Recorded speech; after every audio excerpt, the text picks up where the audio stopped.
I kind of keep it classic. Either you like my voice or you don't. That's kind of So how do you feel about artists that do use auto-tune? Do you feel as though it's like taking the true talent from music now? No, I mean, music is music. It doesn't, if I knock on this table, that's a no. Any artist will say, they can hear that beat.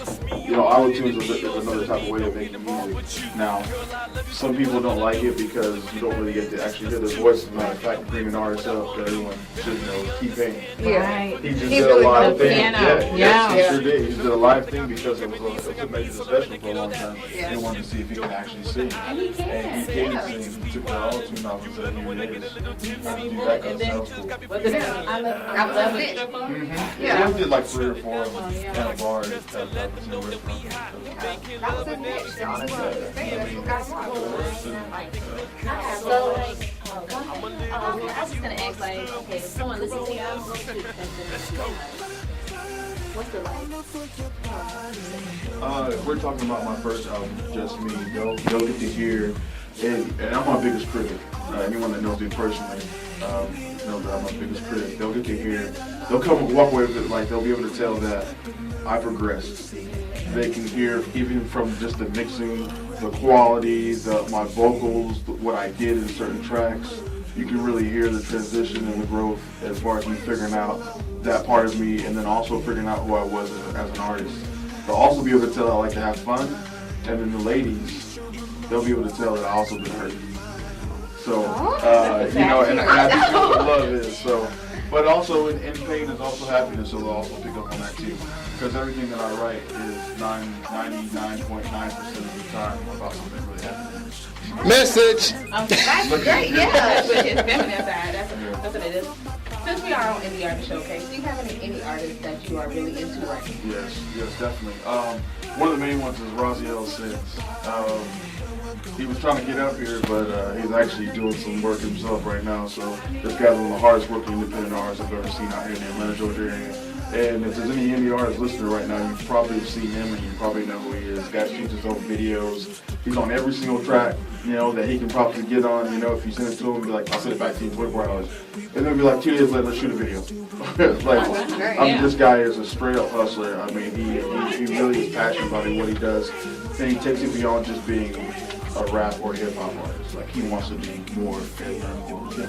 That's great. So you seem pretty progressed and everything. So what advice would you give to any other indie artist to get to where you are? I would say a lot of it's consistency. Like there's a couple things. It's not just one thing. It's a whole package. It's consistency. It's being able to ask questions that no one really wants to ask. Also, staying humble is that's my number one thing. I don't care who you talk to, I don't care where you go, I don't care who you sit next to, or who gives you what opportunity. Always say thank you, even if, it's better to feel like you said thank you too much than to walk around like these people owe you something. Because these fans and these listeners that buy your albums, your CDs, and your music, they don't owe you jack this squad. So remain humble and remain on your grind, because as an independent artist, we really can't take breaks. Because we're struggling just to even get out there. So you're not even out there yet, you know what I mean, on a major scale. So you can't really long ways to go, but at least have a foundation. So that's great.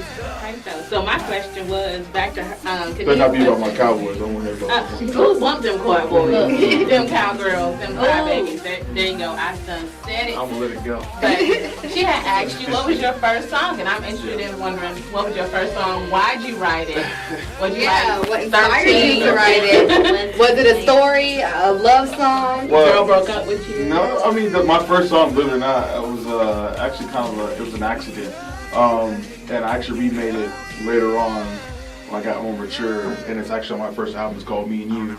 And what happened was me and my boy were in the military, and I was walking by the room, and he was recording some stuff or whatever, and I just walked by humming something, just kind of freestyle. He was like, "Hey man, come back here and do that again." So I did it again. He's like, "All right, write something." So I wrote it, and we recorded it, and that was the start of it all. Okay, so we about to get into the next song, cool. So y'all make sure y'all listen. Do you believe in divine intervention? Well, I do. I can tell when I look at your face. You do too.